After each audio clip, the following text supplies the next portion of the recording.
नमस्कार दोस्तों, MDU official YouTube channel पर आप सभी का स्वागत है। तो दोस्तों, थंबनेल आपने देख लिया होगा। इस वीडियो में हम बात करने वाले हैं इम्पोर्टेंट क्वेश्चंस के बारे में, जो कि हमारे बीए फर्स्ट सेम के होंगे। बीए फर्स्ट सेम यानी कि जिन्होंने फ्रेश एडमिशन लिया है अभी, जिनका जो सिलेबस है वो बड़ा है, 8 सब्जेक्ट हैं और एनईपी का जो सिलेबस है उसके अंडर आपका सिलेबस है। तो दोस्तों, आपके कौन कौन से 8 सब्जेक्ट हैं, उनके इम्पोर्टेंट क्वेश्चंस क्या है, साथ ही आपको अपना जो पेपर है कितने नंबर का करना होगा, इन सब के बारे में हम इस वीडियो में बात करने वाले हैं। तो चलिए दोस्तों, बगैर किसी देरी के इस वीडियो की शुरुआत करते हैं। लेकिन उससे पहले अगर आपने अभी तक हमारे चैनल को सब्सक्राइब नहीं किया है तो चैनल को सब्सक्राइब करके बेल नोटिफिकेशन ऑल पर सेट कर लें, ताकि आगे चलकर जो भी अपडेट हमारे चैनल पर आती है उसका नोटिफिकेशन आपको तुरंत मिल जाए। तो चलिए दोस्तों, लेट्स स्टार्ट। तो देखिए दोस्तों, सबसे पहले मैं आपको आपका जो बीए फर्स्ट सेमेस्टर है इसके बारे में थोड़ा सा बता देता हूँ। अभी जो फ्रेश एडमिशन हुआ है इसमें दोस्तों आपका जो सिलेबस है वो भी चेंज हो चुका है, आपके जो सब्जेक्ट है वो भी बढ़ा दिए गए हैं। अब फिलहाल टोटल 8 सब्जेक्ट आपके पास है, जिसमें 2 आपके कंपलसरी हैं और 6 सब्जेक्ट में आपको मौका दिया गया था चूज करने का। तो दोस्तों, आई होप कि आपने सक्सेसफुली अपने जो सब्जेक्ट है उनको चूज कर लिया था। आपकी जो क्लासेस है वो भी लग ली और आपके जो असाइनमेंट्स है वो भी आपने सबमिट कर दिए होंगे। अब दोस्तों, आपकी डेट शीट आ चुकी है। होपफुली आपने डेट शीट अपनी चेक कर ली होगी और आपने अपने एग्जाम्स देख लिए होंगे कब से कौन से एग्जाम्स हैं।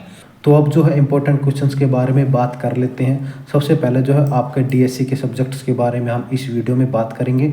इसके बाद और नेक्स्ट वीडियो डालेंगे जिसमें आपके एसईसी के, एमडीसी के, माइनर के उन सब्जेक्ट्स के बारे में हम बात करेंगे। इस वीडियो में हम बात करने वाले डीएससी मेजर के सभी सब्जेक्ट्स के बारे में। तो देखिए, डीएससी मेजर का जो पहला सब्जेक्ट है वो आपका इंग्लिश का।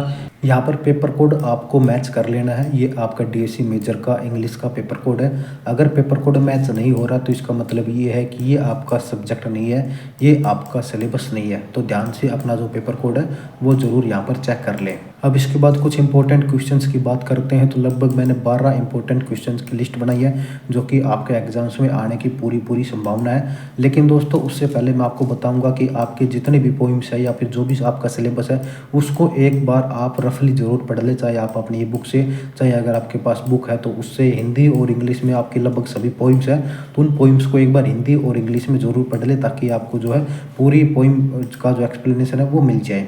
तो देखिए, यहाँ पे जो पहला क्वेश्चन आपका बनता है ये है आपकी एक poem, the prologue to Chaucer the Canterbury tales.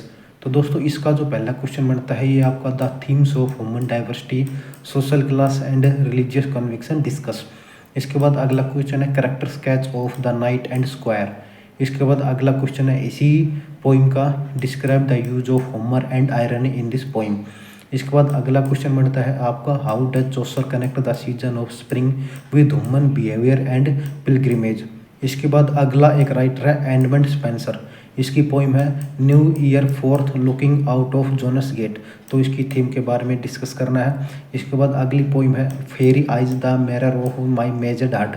तो इसका जो टाइटल है उसका सिग्निफिकेंस बताना है। इसके बाद अगला क्वेश्चन है आपका, how does Spenser's use of cuckoo bird as a symbol of reinforce the poem message. इसके बाद अगला आता है आपका शेक्सपियर का, जो शेक्सपियर के सोनेट और पोइम इसमें ऐड की गई है। इनमें जिनका पहला जो क्वेश्चन बनता है वो है आपका, what is the theme of the sonnet shall I compare thee to the summer day by William Shakespeare. अगला क्वेश्चन है आपका, why is sonnet 116 considered one of Shakespeare greatest sonnets on love. और इसके बाद अगला है, explain how Shakespeare presents relationship between love and time in sonnet 116। इसके बाद क्वेश्चन नंबर 11 है आपका, how does John Donne present the idea of eternal love in good मोरो। ये आपकी अलग पोइम है गुड मोरो, जो कि जॉन डन की है। इसमें आपका आइडिया ऑफ एटर्नल लव के ऊपर डिस्कस करना है। इसके बाद अगली पोइम है आपकी जॉन डन की ही, batter my heart 3 persons would good. तो इसका जो सेंट्रल थीम है उसके ऊपर आपको डिस्कस करना है। ये लगभग 12 क्वेश्चन है आपके, आप इसका स्क्रीनशॉट भी ले सकते हैं। अदरवाइज दोस्तों, आपकी जो ई बुक है उसमें भी ये क्वेश्चंस मिल जाएंगे, आप वहाँ से इनको रीड कर सकते हैं। मैं फिर से रिपीट कर देता हूँ, एक बार आप अपनी जो पोइम है उनको हिंदी और इंग्लिश में रफली ज़रूर रीड करें। इसके बाद आती है आपकी मेजर की हिंदी। मेजर की हिंदी का सब्जेक्ट कोड ये है, आप अपना जो पेपर कोड या फिर सब्जेक्ट कोड है उसको ज़रूर मैच कर लें। यहाँ पर जो पहला क्वेश्चन है आपका हिंदी साहित्य के बारे में है। हिंदी साहित्य के इतिहास के काल विभाजन और उसके नामकरण पर चर्चा कीजिए। हिंदी साहित्य के आदिकाल की जो युगीन परिस्थितियाँ हैं, जैसे कि सामाजिक, राजनीतिक, धार्मिक, सांस्कृतिक, इन सब के बारे में आपको परिचय देना है। जैन साहित्य है और रसो साहित्य है, इसका उल्लेख करते हुए इसके जो कवि है, इसके जो रचनाकार हैं, उनके बारे में बताइए। इसके बाद अगला है आपका भक्ति काल का।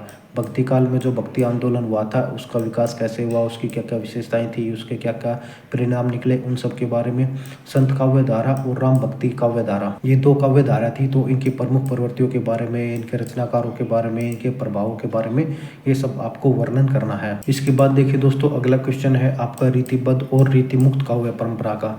तो इसका जो परिचय देते हुए इसकी प्रमुख प्रवृत्तियाँ क्या थी, उस टाइम कौन कौन से रचनाकार थे जिन्होंने इस काव्य परंपरा में लिखा, उनके बारे में वर्णन करना है। भारतेंदु युग और द्विवेदी युग, ये सबसे इम्पोर्टेंट क्वेश्चन है। इन युगों का काल निर्धारण करते हुए इसके प्रमुख कवियों और काव्य प्रवृत्तियों पर प्रकाश डालिए।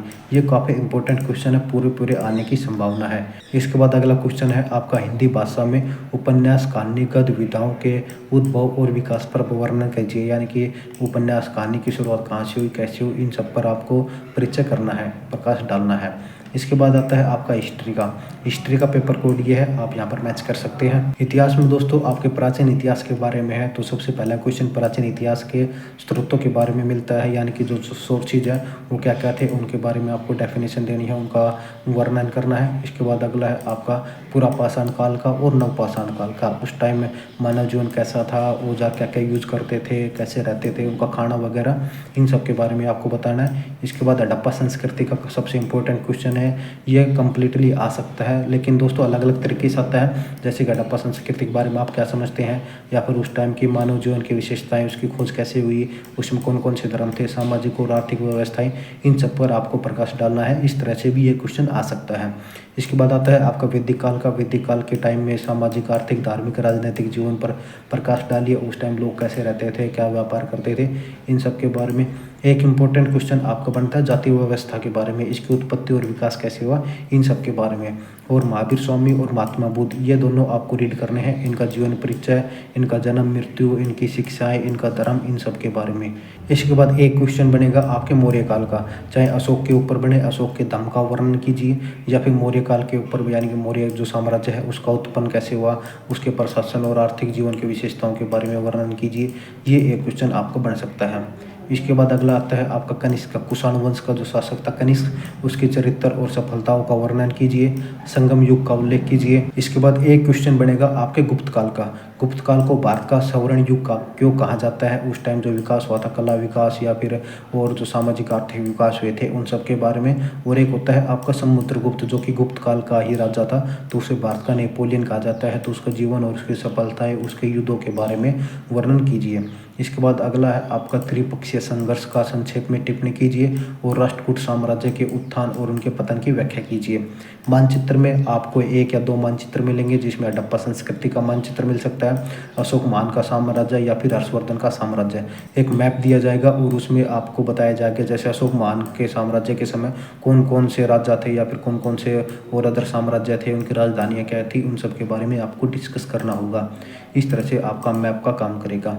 इसके बाद अगला है आपका मेजर का पॉलिटिकल साइंस का। तो पॉलिटिकल साइंस का पेपर कोड ये है, मैंने यहाँ पर लिख रखा है, आप अपना जो पेपर कोड है वो यहाँ से मैच कर सकते हैं। इसके बाद यहाँ पर अगर सिलेबस की बात करते हैं तो सबसे पहला क्वेश्चन है आपका संविधान का, कि भारतीय संविधान को उधार लिया गया संविधान कहा जाता है। इसके बारे में आप अपने विचार स्पष्ट कीजिए। भारतीय संविधान की प्रमुख विशेषताएं क्या क्या थी, मौलिक अधिकार और मौलिक कर्तव्य के बारे में लिखिए। दोस्तों मौलिक अधिकार, मौलिक कर्तव्य, इसके ऊपर 2 नंबर और 4 नंबर का क्वेश्चन भी बन सकता है, तो आपको रीड करना है। इसके बाद भारतीय संविधान में मूल शामिल प्रस्तावना के महत्व, विशेषता, सिद्धांतों पर प्रकाश डालिए। इसके बाद जो अगला क्वेश्चन है ये है आपका राज्य नीति के निर्देशक सिद्धांत। तो दोस्तों इसके महत्व की, इसकी उपयोगिता और इसकी विशेषताओं के ऊपर चर्चा कीजिए। इसके बाद 4 है आपका राष्ट्रपति का, प्रधानमंत्री का, राज्य के राज्यपाल का और मुख्यमंत्री का। इनकी स्थिति क्या होती है, योग्यता क्या होनी चाहिए, इनकी स्थिति, शक्ति, इनके चुनाव, इनकी नियुक्ति, इनके पास क्या क्या कार्य होते हैं, इन सब के बारे में आपको वर्णन करना है। यानी कि जो 4 हैं, राष्ट्रपति, प्रधानमंत्री, किसी राज्य का राज्यपाल और मुख्यमंत्री, इन सब के बारे में। इसके बाद अगला आता है आपका संसद का, लोकसभा का और पंचायती राज का। इन सब की रचना कैसी होती है, इनकी क्या क्या विशेषताएं होती है, इनके पास क्या क्या शक्तियाँ होती होती है, इनके कार्य क्या क्या होते हैं, यानी कि संसद की, लोकसभा की और पंचायती राज की, इन सब के ऊपर आपको इन सब के बारे में चर्चा करनी है। यानी कि जो मेन टॉपिक्स हैं इनको आपको रीड करना होगा। इसके बाद अगला क्वेश्चन है आपका सुप्रीम कोर्ट का, यानी सर्वोच्च न्यायालय। तो इसका गठन कैसे होता है, रचना कैसे होती है, इसके क्या क्या कार्य होते हैं, इनके पास क्या क्या शक्तियाँ होती हैं, इन सब के बारे में बात करनी है, यानी कि इन सबको लिखना है। और अगला क्वेश्चन है आपका भारत में वर्तमान में मौजूद न्यायिक पुनरीक्षण की प्रणाली पर टिप्पणी कीजिए। यानी कि सुप्रीम कोर्ट में जो न्यायिक पुनरीक्षण की प्रणाली है इसके ऊपर आपको टिप्पणी करनी है, इसके लाभ और हानियों के बारे में आपको बताना होगा। तो दोस्तों यहाँ पर पॉलिटिकल साइंस के लगभग इतने ही क्वेश्चन बनते हैं। इसके बाद आता है आपका पब्लिक एडमिनिस्ट्रेशन का। तो पब्लिक एडमिनिस्ट्रेशन का ये पेपर कोड है, आप यहाँ पर चेक कर सकते हैं। इसके अगर क्वेश्चंस की बात करते हैं तो पहला क्वेश्चन है आपका लोक प्रशासन क्या है, यानी कि पब्लिक एडमिनिस्ट्रेशन क्या है, इसकी उत्पत्ति कैसे हुई, इसकी प्रकृति, इसके क्षेत्र, इसके महत्व के बारे में बताइए। और लोक प्रशासन और निजी प्रशासन को परिभाषा दीजिए और इनके बीच समानता और असमानता के बारे में बात कीजिए, यानी कि इनके बीच अंतर बताइए। इसके बाद राजनीतिक विज्ञान और समाजशास्त्र लोक प्रशासन से किस तरह संबंधित है, इसका वर्णन कीजिए। लोक प्रशासन एक कला है या फिर विज्ञान है, इसके बारे में तर्क वितर्क प्रस्तुत कीजिए। इसके बाद एक इम्पोर्टेंट क्वेश्चन बनता है आपका संगठन का, यानी कि ऑर्गेनाइजेशन। तो संगठन क्या होते हैं, इसका अर्थ, इसका स्वरूप, इसके आधार, इन सब के बारे में। संगठन के प्रमुख सिद्धांतों की व्याख्या कीजिए। केंद्रीकरण और विकेंद्रीकरण, यानी कि सेंट्रलाइजेशन और डिसेंट्रलाइजेशन का संक्षेप में वर्णन कीजिए।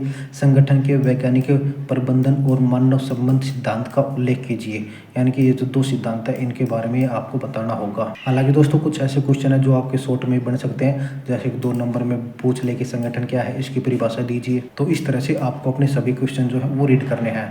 इसके बाद अगला आता है आपका इकोनॉमिक्स का।